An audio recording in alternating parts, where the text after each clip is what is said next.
Beth ydy dyfodol ein dyffryn? Sut allwn ni greu bros yn wyrdd? Os gwrandwch ar neges ni'r ifanc, mae gynnon ni nifer o ffyrdd. Nynlla yn nebyg i'n anlla. Mae'n gartref mae'n hafan i ni. Os nag mae'r ofal ohoni, diflannodd wneud hon dan y chi.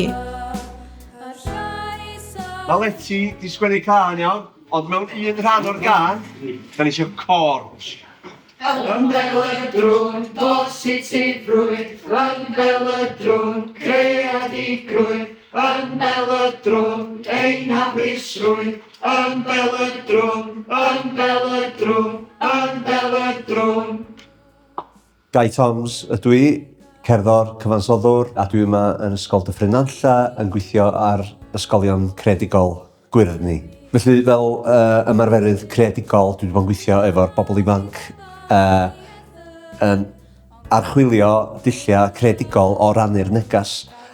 Yn hytrach ag jyst gwneud caneuon neu jyst gwneud cerddi. Dwi wedi adael o'n eitha agorad a mynd efo i cryfdera nhw fel bobl creadigol ifanc.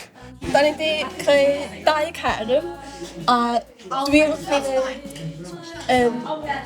erthygl gwybodau ac mae ddau yn nhw'n ganol peint y lliw. Dwi ddim yn y person mwyaf celfyddydol, ond dwi yn dda iawn efo gwyddoniaeth, so nes i ddeceidio fod o'n eisiau y creu gyda gwybodau dwi'n gwybod i pobl. So dwi wedi licio cerdd, dwi'n meddwl cerddoriaeth pethau anyway, a dwi'n lyfio sgwennu caneuon, a o'n i'n meddwl sa sgwennu can original yn fatha search style project i. Mae sgwennu pethau heddlu ydy'r ffordd gorau i fi cyfleu sydd wedi teimlo pethau.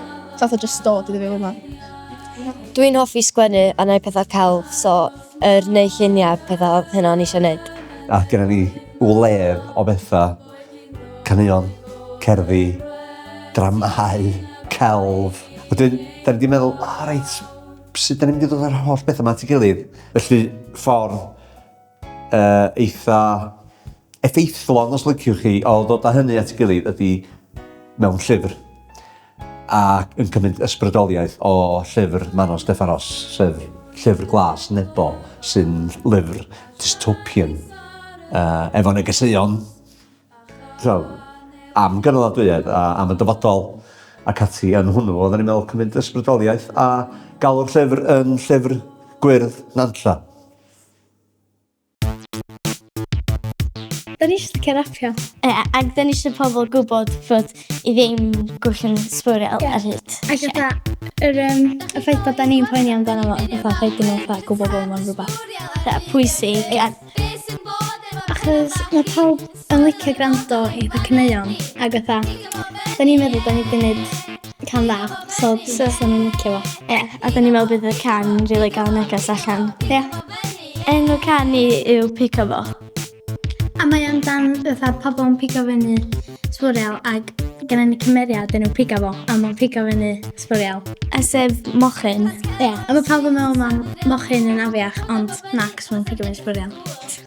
O'n i eisiau jyst deitha bobl amdan faint o impact mae'n gael ar yr amgylchedd a sut mae'n plastig a ddim gwenwyno'r byd a dwi'n meddwl y lyrics yn dweud hynna lot, ond mae'n catchy fyd, so dwi'n meddwl wneud pobl actually cofio fo sy'n achos weithiau efo activists a fatha, dwi'n meddwl wneud pethau ti'n di gofio na di, achos mae'n neud rhywbeth mae pawb arall yn gwneud. So ni'n meddwl wneud rhywbeth original-ish. Yn y cwm, lle mae'r llechyn seibrwd hanes, dan y gysgod y mynyddoedd du, mae hanes yn crwydro'r lonydd a'r caeau, yn glynu wrth bob carreg. Chwarelwyr caled a'i ddwylo fudur wedi ei siapio fan hyn allan o'r craig, canant mewn llais llawn hiraeth yn ddwddw fel y henoedd llonydd o'i gwmpas.